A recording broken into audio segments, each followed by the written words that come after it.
Let's talk about the tools that we can use to make it easier to draw.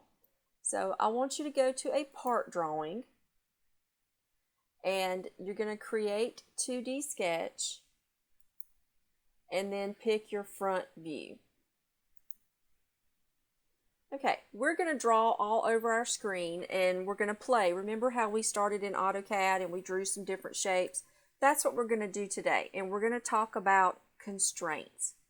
AutoCAD has the object snaps, endpoint, intersection, midpoint. Well, Inventor doesn't really use object snaps, but they do have constraints that we can use. So the constraints are right here in this section. Okay, so near our dimension button, we now have these constraints. So let's go over a few of these that are going to be very helpful to you. So what I want you to do, let's go to line and just draw a line. Right mouse click, tell that okay. Let's draw us another line.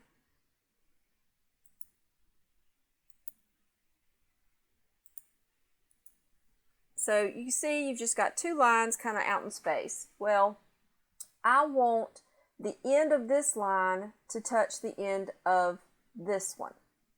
So what you can use is a coincident constraint. So when you click coincident constraint, if I click one endpoint and then the other, they now are stuck together. So it's not going to move the line away from that point. Once you constrain something, it's locked in place. So you have to be careful with these because you can over constrain something.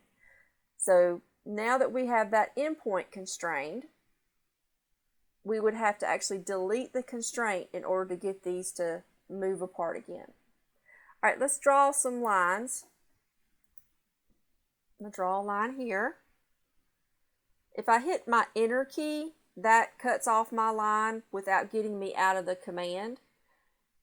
And then I'm going to draw a line kind of like that. So if I click my collinear constraint, if I click this line and then this one, now they're lined together. Let's draw some circles. I'm going to hit enter so I can draw another circle. All right, just two circles. My next constraint is concentric constraint. It's going to line up the center points. So if I click the center of this circle, the edge, click the edge of one circle and the edge of the other, it pops them into the same center point.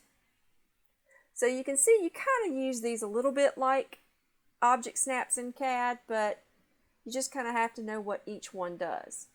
Now we have the parallel constraint. So if I have a line and then another line, I need to make these parallel to each other.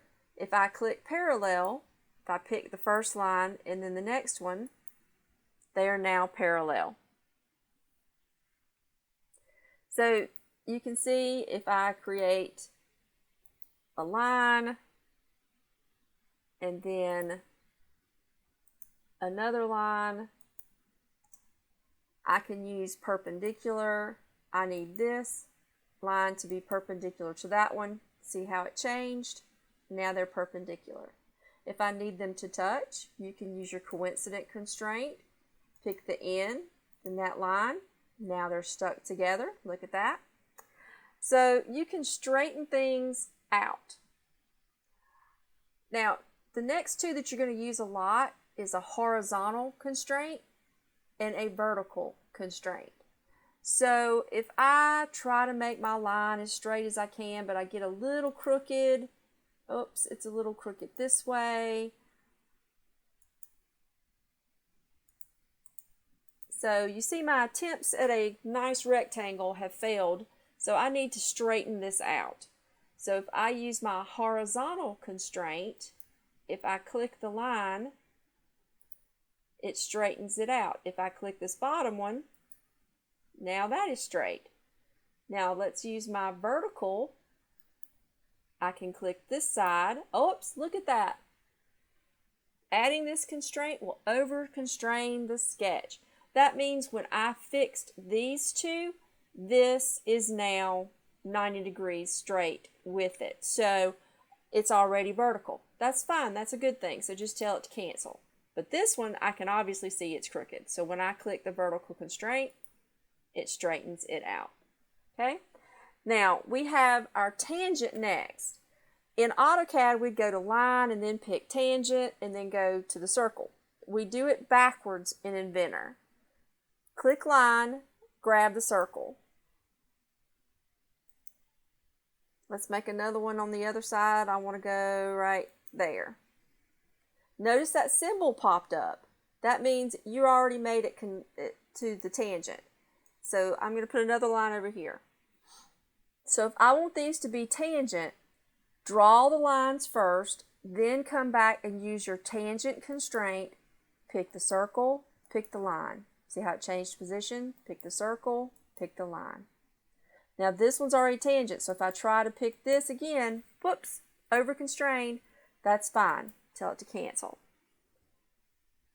Now the last one is the equal. And we're going to use this a lot because it just makes our life easier. So if I put a dimension on a line, so let's say this is from here to here,